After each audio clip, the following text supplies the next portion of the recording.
Des mouvements de plus en plus rapides, des gestes de plus en plus fluides, des machines à l'apparence et aux capacités toujours plus proches de celles de l'humain, les robots, meilleurs amis de l'homme pour la vie, ou pourrait-il un jour se retourner contre lui?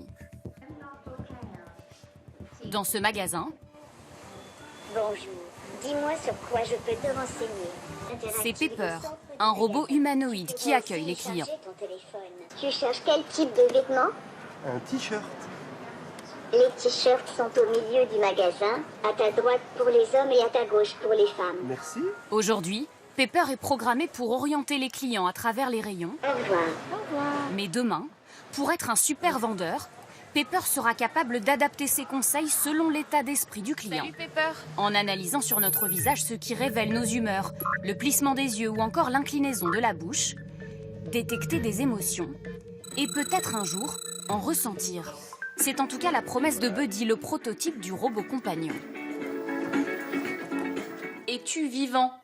Je suis un être d'un nouveau genre, à la fois digital et parfois irritable. Irritable? Curieux pour un robot? Et pourtant... Nous, on travaille sur l'intelligence artificielle émotionnelle qui laisse son comportement, qui laisse ses humeurs, son état d'esprit, son émotion de l'instant, qui va être peut-être juste de réagir parce que vous allez l'embêter, lui toucher les yeux et puis il va faire la tête. Mais vraiment, l'idée, c'est de créer une conscience artificielle. Une conscience artificielle? Ce n'est encore que de la science-fiction. Mais demain peut être notre quotidien. Pour l'instant, on fait la différence entre l'intelligence artificielle faible et l'intelligence artificielle forte. La faible, elle peut détecter des émotions, mais elle ne peut pas éprouver des émotions. L'intelligence artificielle forte, c'est celle qui sera capable d'éprouver des émotions, qui sera consciente d'elle-même. Alors pour l'instant, c'est techniquement impossible de créer de l'intelligence artificielle forte, mais théoriquement, rien ne nous empêche d'aller sur l'intelligence artificielle forte. Ce qui est certain, c'est qu'il y a des gens qui travaillent dessus. Sur ce terrain de football, ces robots ont déjà franchi une étape. L'autonomie.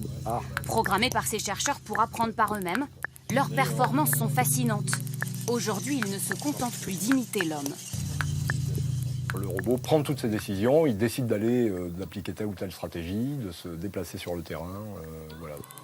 En 2050, les chercheurs estiment que ces footballeurs robotisés seront capables de battre l'homme sur son propre terrain, comme il y a 2 ans, ce champion du monde de jeu de go, battu par la machine contre toute attente. Des prouesses qui ont aussi de quoi inquiéter. Auparavant, on avait des machines programmées, c'était facile de savoir comment elles allaient se comporter, comment elles allaient réagir, puisqu'elles étaient programmées pour ça, elles ne pouvaient rien faire d'autre.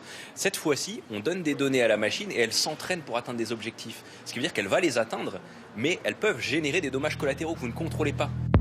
Pour éviter que ces robots échappent à tout contrôle ou qu'ils soient programmés par des esprits malveillants, des chercheurs demandent aujourd'hui que les fabricants respectent des règles éthiques, mais encore faut-il les définir.